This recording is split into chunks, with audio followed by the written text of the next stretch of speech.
Di awal film, kita diperlihatkan kepada kehidupan santriwati di sebuah pesantren yang terletak di Lamongan, Jawa Timur. Di sana, terlihat seorang santriwati baru yang bernama Herlina. Dia baru saja masuk ke pesantren selama sekitar 1 bulan dan masih harus beradaptasi dengan lingkungan.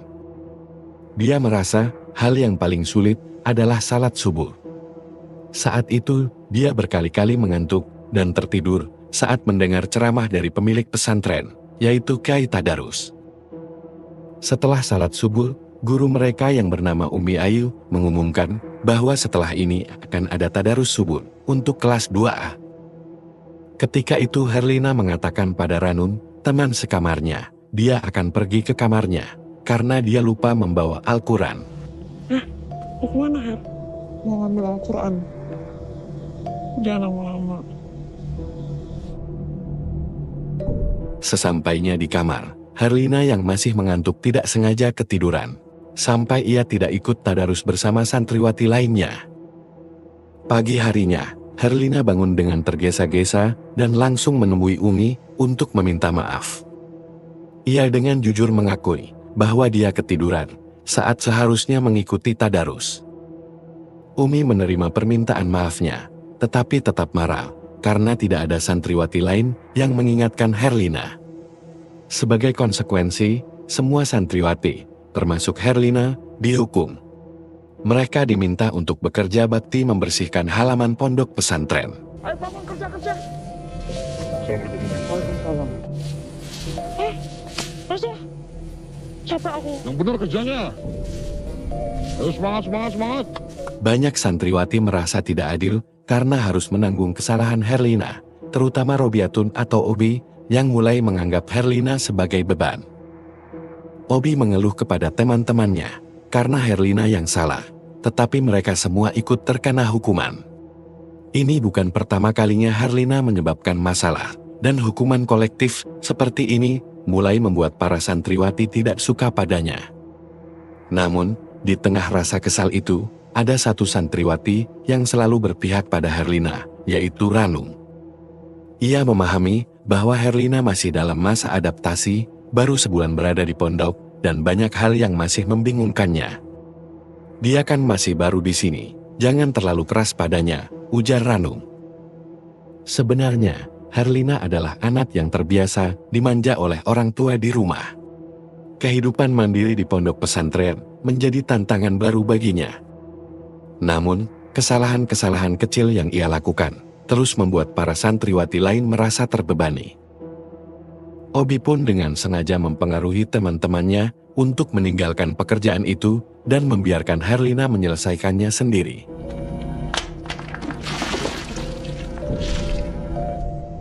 Semua santriwati pergi, kecuali Ranum.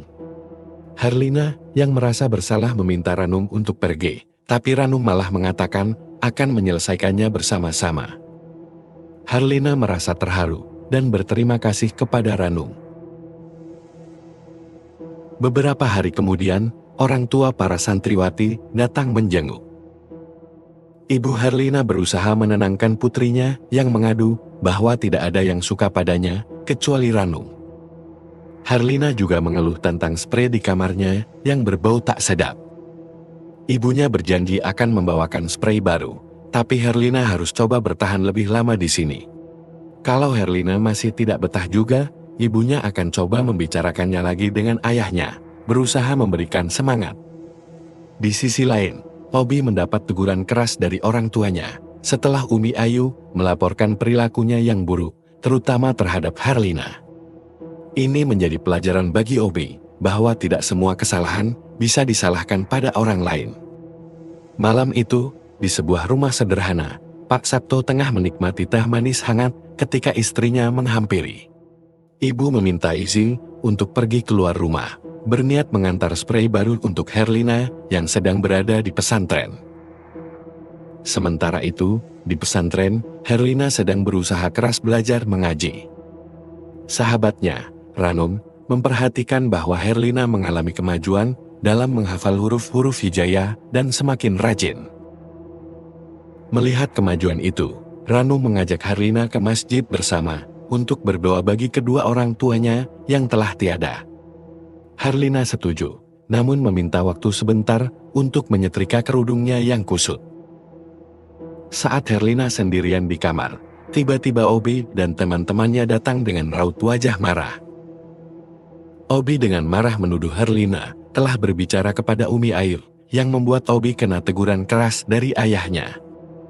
Tanpa basa-basi, Obi mulai bersikap kasar kepada Herlina. Apa kau ngaduk nama Umi Ayu, Cok? Aku nggak ada ngaduk Umi Ayu. Aduh, aku ada salah apa sama kalian? Aku salah apa sama kalian? Tak hanya itu, Obi dengan sengaja membuat kekacauan dengan makanannya, membuat Herlina terdorong hingga menabrak meja setrika.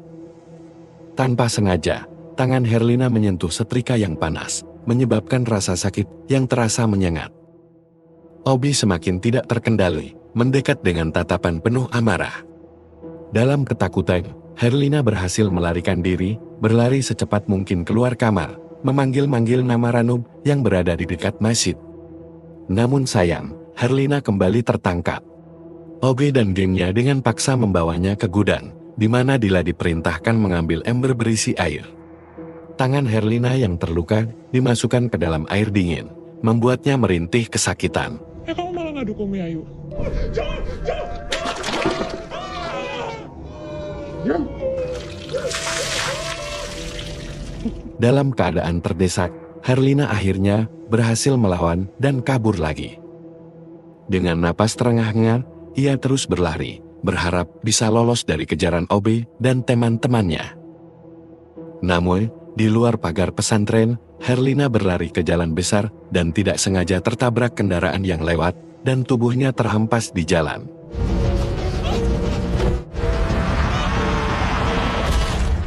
Obi dan Dila yang melihat kejadian itu langsung ketakutan dan melarikan diri, khawatir akan dituduh sebagai pelaku. Keesokan harinya, pihak pesantren membawa Herlina ke rumah sakit. Ibu dan bapak Herlina datang dengan wajah penuh kecemasan. Saat melihat luka di tangan anaknya, Pak Sabto segera menyadari bahwa anaknya mengalami perlakuan yang tidak semestinya.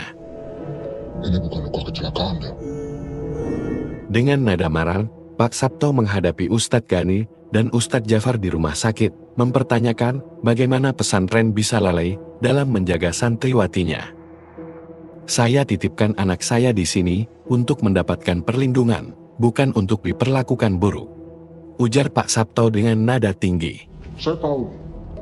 Kalian datang ke sini mau cuci tangan kan? Supaya saya tidak menuntut atas kejadian ini. Kami mohon maaf karena kelalaian kami mengawasi Herlina. Dan bagaimana bisa anak saya sendiri yang berada di luar pesantren selarut itu? Saya menitipkan anak saya di pesantren kalian itu dengan niat baik, bukan untuk dicelakai atau disakiti. Paham? Di pesantren, suasana menjadi tegang. Ustadz Gani dan Jafar mulai curiga bahwa Herlina memang menjadi korban perlakuan buruk. Namun, Umi Ayu, pimpinan mereka, enggan mengakui adanya kejadian ini karena khawatir hal tersebut dapat memengaruhi nama baik pesantren. Umi Ayu memberikan instruksi agar tidak ada santriwati lain yang mencoba kabur hingga Kai Darus kembali. Para santriwati lain hanya bisa mendoakan kesembuhan Herlina, namun di balik doa-doa mereka, tersimpan ketakutan bahwa kejadian serupa bisa terjadi lagi. 1 minggu kemudian, Herlina telah pulih dan kembali ke pesantren.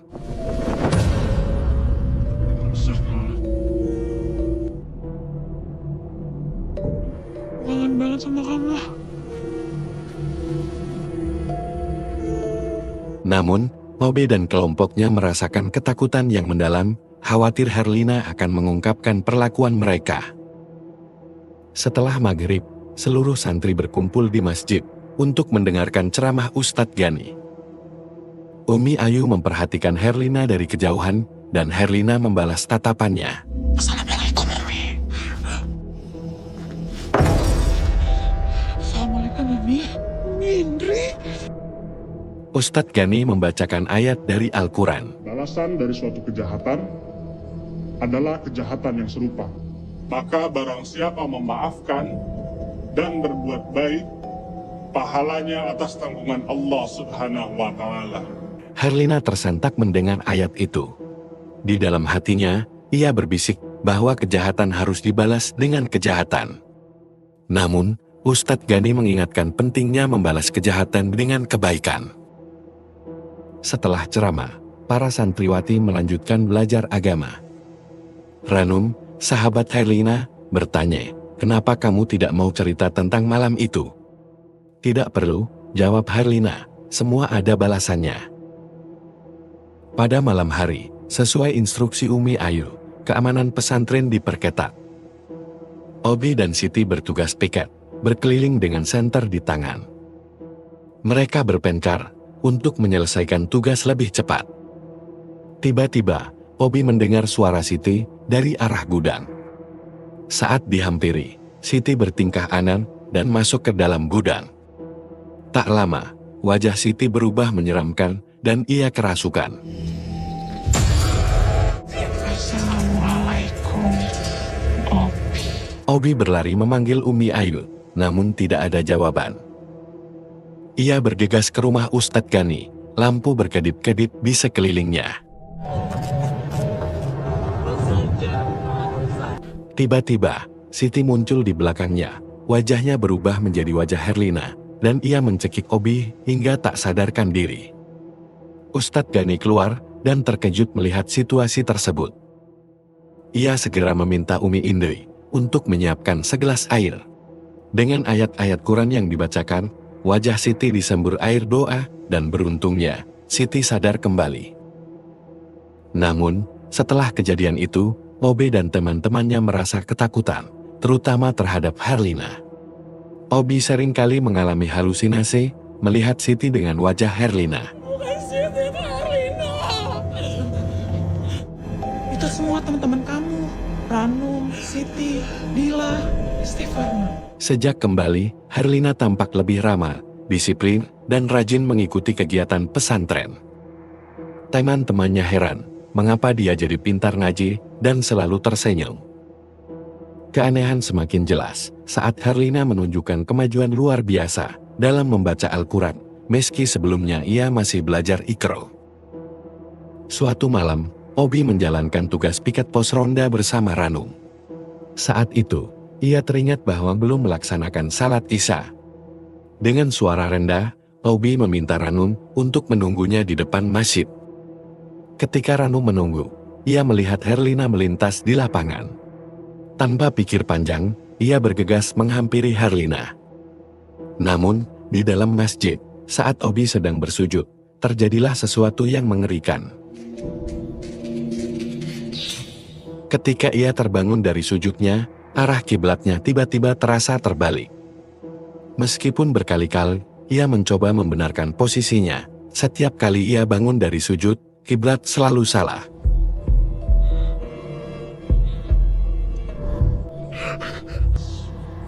Ketakutan mulai menyelimutinya, hingga akhirnya ia diserang oleh sosok hantu Herlina yang mengerikan.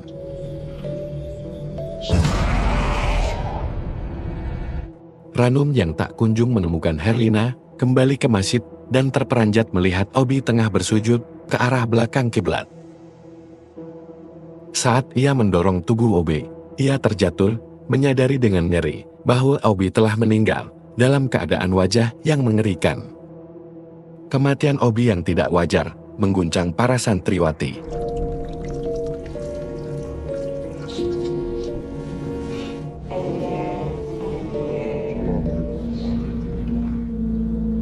Banyak dari mereka memilih untuk pulang, namun Ranum tetap tinggal di pesantren tanpa tempat lain untuk pulang. Dalam kesedihannya, Herlina datang menghampirinya dan memeluknya. Namun, kematian Obi memicu kemarahan Dila kepada Ranum. "Jika kamu tidak meninggalkan Obi malam itu, mungkin dia masih hidup," jerit Dila, penuh penyesalan. Ranum merasa hancur, dia adalah orang terakhir yang melihat Obi hidup, dan kini menanggung beban rasa bersalah.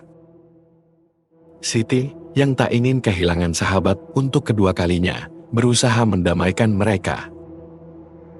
Ketiganya pun sepakat untuk saling menjaga satu sama lain. Malam itu, mereka bertiga tidur dalam satu kamar. Namun, Ranum terbangun dan melihat dirinya telah berpindah ke kamar Herlina. Ranum gak bisa tidur ya.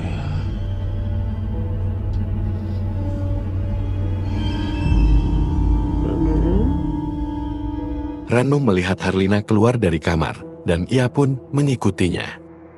Di sisi lain, Siti dan Dila menyadari Ranum tidak ada di kasurnya, dan segera mencari keberadaannya.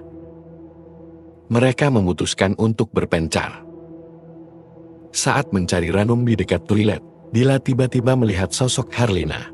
Assalamualaikum Dila.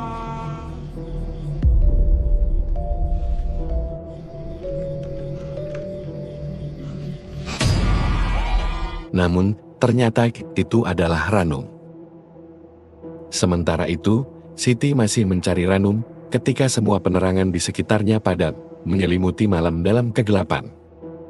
Ia kemudian mendengar suara Herlina yang memanggil namanya. Assalamualaikum Siti. Assalamualaikum Siti. Ketakutan melanda Siti, dan ia berlari menuju masjid, di mana ia melihat santriwati lainnya sedang salat, namun dengan sangat cepat. Tiba-tiba, semua santriwati menoleh kepadanya, dan Siti merasakan sesuatu yang tidak beres. Ranum kemudian datang dan menghampiri Siti. Di sisi lain, Dila memutuskan untuk meminta bantuan kepada Ustadz Gani. Namun, saat ia mengetuk pintu, tidak ada jawaban. Ternyata, Ustadz Gani sudah tertidur lelap. Ustadz saya mau minta tolong.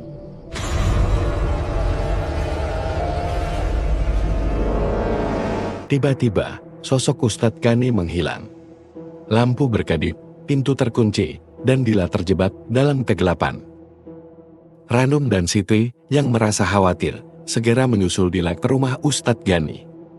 Mereka mendapati rumah itu sangat gelap. Tak lama kemudian, sosok Herlina muncul dan menyeret Dila. Jeritan Dila yang keras mengguncang malam, membangunkan Umi Ayu dan Umi Indri. Keramaian pun pecah di sekitar masjid. Saat mereka mendekat, terlihat Dila bersujud ke arah belakang kiblat. Ketika Umi menyentuhnya, tubuh Dila tergeletak, meninggal dunia dengan wajah yang mengerikan, persis seperti Owi. Ranum segera melapor kepada Ustadz Gani, curiga bahwa Herlina adalah penyebab semua ini. Ustadz Gani memanggil semua santriwati untuk berkumpul di masjid. Suasana pesantren menjadi tidak aman, dan mereka tidur berjejer bersama-sama. Sementara itu, Ustadz Gani mencoba menghubungi orang tua Herlina untuk memberitahu tentang masalah yang terjadi di pesantren.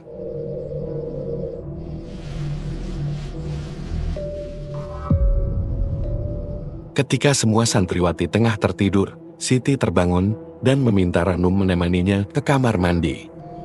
Aku tunggu sini. Ya.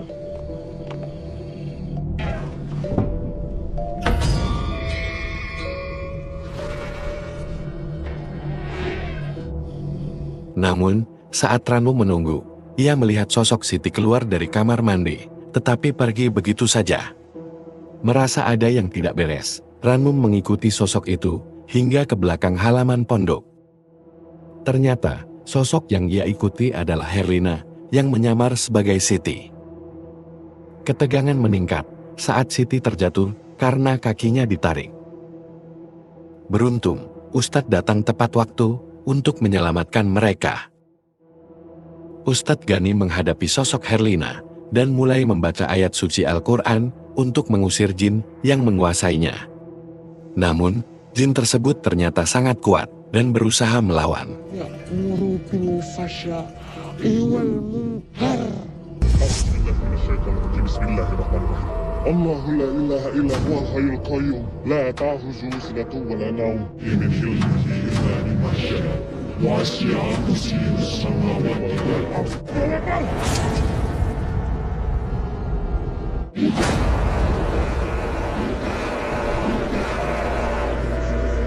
Saat situasi semakin genting, orang tua Herlina datang.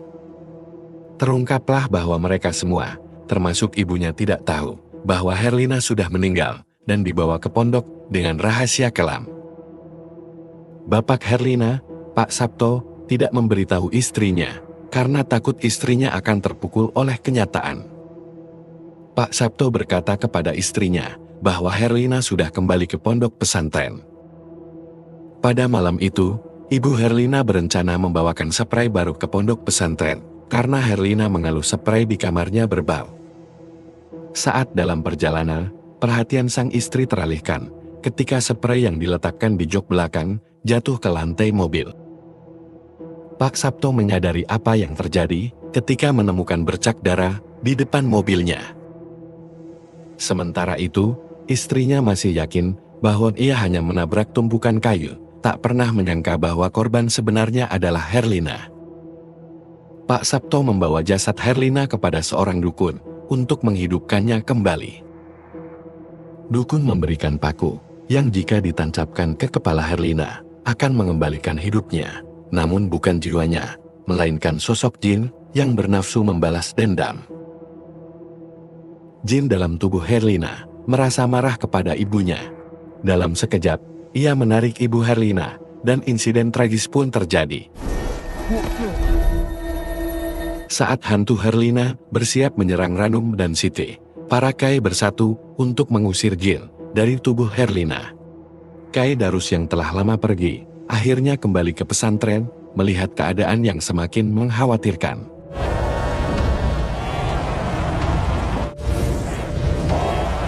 Dalam kekacauan itu, Pak Sabto mencabut paku keramat yang ada di kepala Herlina, menyebabkan jin itu menghilang.